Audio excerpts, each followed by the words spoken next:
இப்ப உனக்கு வாழ்க்கை அமைச்சு கொடுக்க வேண்டிய பொறுப்பு எங்ககிட்டயே திரும்ப வந்திருக்கு. புரியுதுமா, நான் செஞ்சதெல்லாம் தப்புன்னு சொல்லி காட்டுறீங்க.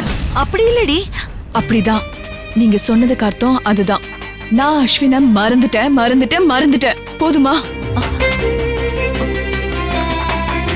ஒரு வீட்டை காலி பண்ணா கூட ரிப்பேர் பண்ணி பெயிண்ட் அடிச்சு அடுத்து குடுத்துன வரதுக்கு கொஞ்சம் நாளாவது தேவைப்படும்.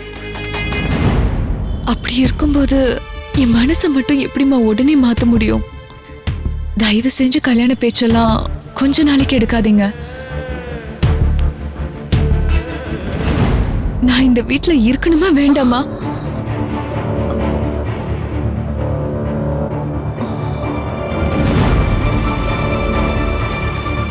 லைட் ஆஃப் பண்ணிடுங்க.